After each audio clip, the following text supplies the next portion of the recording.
Hey guys, Luke here, and we're back for episode 19 of the Dream Team Tour. Let's get straight into it. We're taking on the retiring team, so it's going to be lots of pretty big name players, you'd say, as well as mixed in some probably underrated players, or some players you might not realise how many games they've actually played, but we'll get into the side when it comes up. But I think it's a pretty good side. I don't think there's been that many retiring players. I mean, I don't know the official count from the past years, but it doesn't seem like there's as many. But I'm probably wrong in that sense. Like I said, there's probably a lot of players I don't really realise are retiring. You see exactly what I mean. For example, like Yow Yeh. I mean, he hasn't played since 2011 or so, but he officially retired this year, so he's in the side. So there's a team lineup. We'll go through the team individually or whatever. So we'll start off at fullback with Minichello, like Anthony Minichello, that is. Mark's going to Hull FC, I think. And then we got Jharal Yow Yeh and Anthony Quinn on the wings, Brent Tate, Jerome Ropati in the centres, Braith Anasta and John Morris, the halves pairing. We've got Luke Bailey, Kevin Kingston and Jason King, front row, and hooker I should say, as well. Then we've got Liam Fulton, Jeremy Smith and Ashley Harrison, the back row. Then the bench is Brett White, Corey Patterson, Alex McKinnon and Beau Ryan. Ooh, we had a really good start here. Look at the acceleration. So we'll go through the side individually. So we start off with Minichello, obviously great servant to the game. Probably one of the good guys of the NRL. And surprised that, well, in recent years, the face of the game's been, Barber and Brett Stewart and everybody. There's a curse, and he's finally broke the curse. So credit to Minichello. I can't really recall any significant off-field things. Not to say that he's like the perfect player, the perfect off-field person, but from the outside looking in, that's what it appears to be. But yeah, there could well and truly be some little rumours or something that I've missed.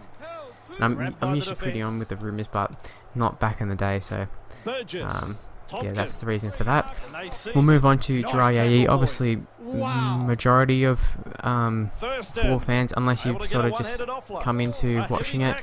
Although I think he's starting to get on Channel 9 a little bit more, so you might have seen the story. I think Footy Show did a story on it. It's worth watching. I thought it was good. A good little tribute sort of interview, documentary sort of thing they did on him for 10 minutes or so. I think Sam Thaiday might have helped on it. I can't remember. But yeah, I found it really interesting. And it's so sad what's happened to him. I'd say he was probably the best winger in the world. Bar maybe Brett Morris. I can't really remember how good Morris was at the time. I think he was pretty good, but I think they're both in the Australian side. Let's put it that way. They're at least as good as each other. That's an ugly looking he just had raw pace. He had good strength, good footwork, like just everything that you need in a good winger, who I think probably would have ended up playing centre / fullback. I'm not sure what his final position would have ended up being, but he was incredible.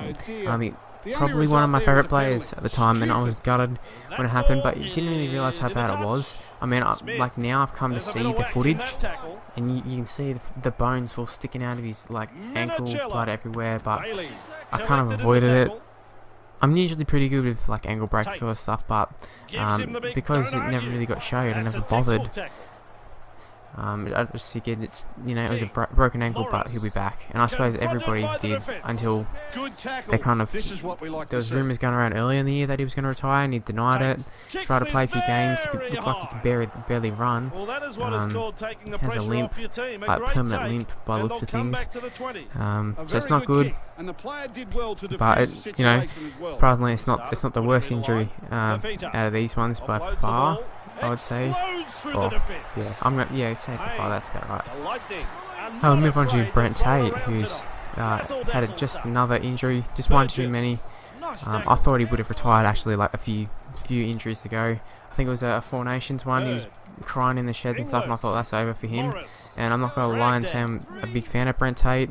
But you know, you don't want to see players end their careers on an injury, especially like an injury on a big stage like State of Origin in front of millions of people. But that could be a good thing. I don't know. Like he might look at it and say, "Well, I got to play my last game at Origin," but I'd say it kind of suck. Yeah, so really good player, Brent Tate. Probably underrated, or underrated by some people, but the right people rated him.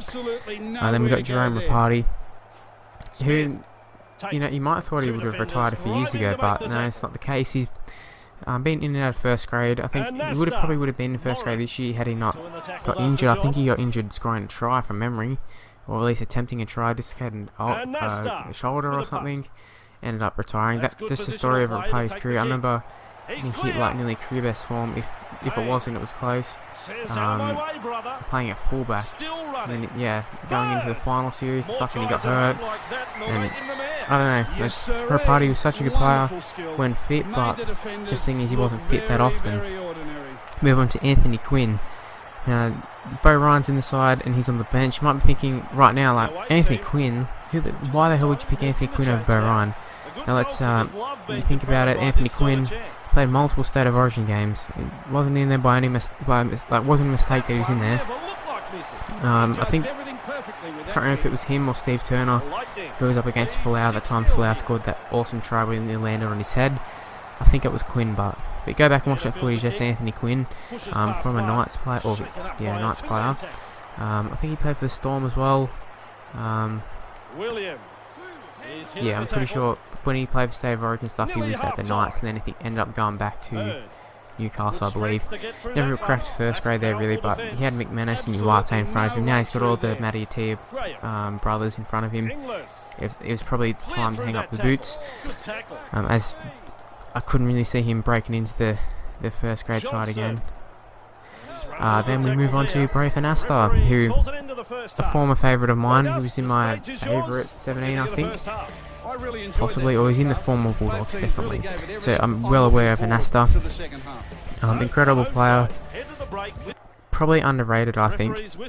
But at the same time, he was one of those players who he's probably rated just fine. Like, he probably got rated exactly how he should be.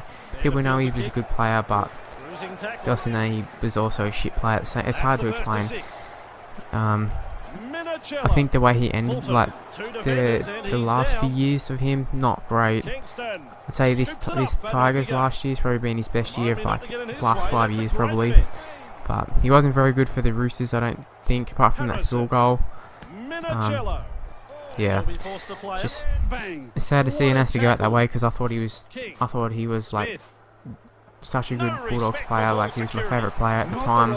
Oh, sorry, apart from El Masri. But I remember when Thurston left, I didn't really think much of it at the time, but Anasta was the future. Obviously didn't turn out that way, but yeah, he's retiring this year, taking up Fox Sports. I think he's a really good commentator. I think him and Ennis are really, really good commentators, so I'll be looking forward to seeing them commentating Fox Sports, and I'm glad it's Fox Sports, not, you know, the biased Channel 9. We got John Morris, who's currently sitting at the start of suspension, but he was retiring anyways. He got hurt earlier. I think he was being assistant coach at one stage, so I'm not sure if he's actually got a like an official coaching role for next year or whatever, but I can see him definitely being a coach in the future. People don't realise how many games he actually played. He's one of those people. What is his best position? I think he sort of found a home at hooker, but I remember him playing halfback for Tigers. I don't know if he might have just been filling in at that stage, who would know. But that was my first sort of memory of John Morris. Wasn't one of the best. I wouldn't say he's ever like a super player or anything, or even one of the best players of the side, but you know, he's a good solid player. It's not a mistake making 300 games or so, whatever he did. Then we go to Luke Bailey and Jason King. I'll talk these two at the same time because they're very similar. Both rep players. Actually, Jason King. I don't know if Jason King was.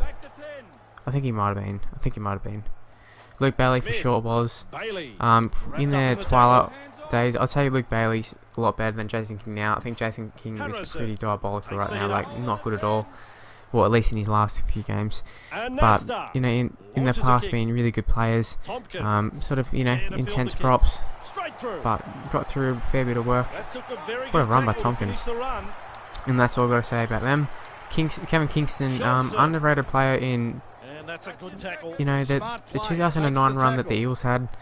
Everyone goes straight to Jared Haynes and says, well, he carried them and stuff, but you look at their go forwards. Fuiku Moimo was awesome, and he may be in this side in the future, like if it was on in like a month's time or whatever. But I think he's trying to play another season, but it's not going to be the Eels, I don't think.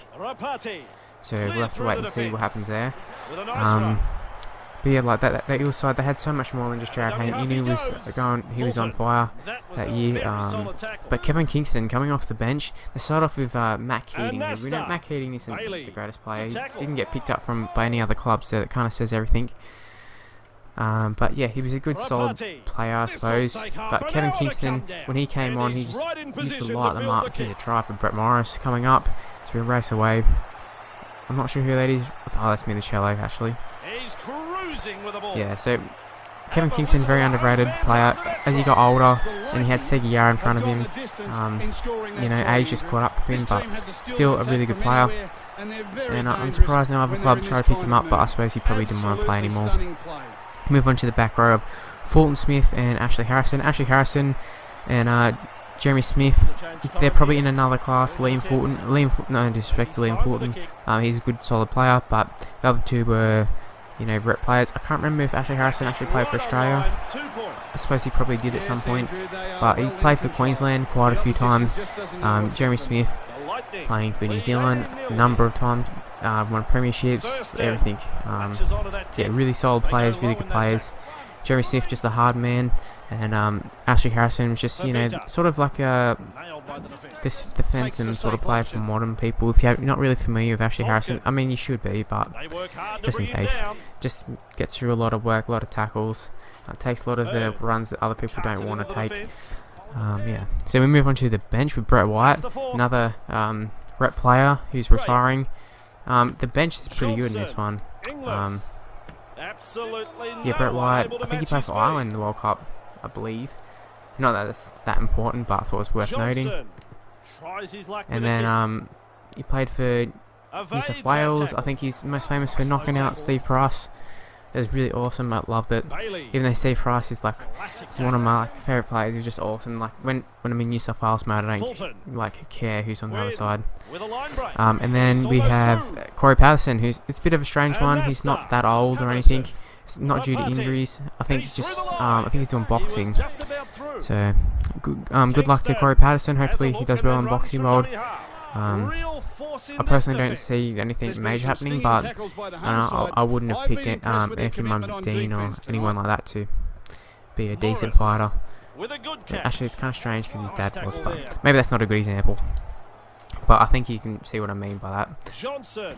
And then we have Alex McKinnon, who I think he's wearing number 16. That was kind of just by accident, but I thought it was kind of cool wearing 16. That's his like number. Obviously the neck injury, very unfortunate. We'll leave it at that. You all know about McKinnon. And Beau Ryan, another neck injury. He's no more feelings of Beau Ryan. Himself is pretty good. I used to like him, but he just gets shoved down the throat of everybody with Channel 9. It's not his fault, but it's just how it is. But sadly he had to retire that way. But we'll leave it at that. Thank you for watching, guys. Hopefully you enjoyed it, and also hopefully you can leave a like. That'd be awesome. And subscribe to the channel and make sure you leave some suggestions in the comments for other teams I can do. And yeah, see you for the next video, guys. Bye.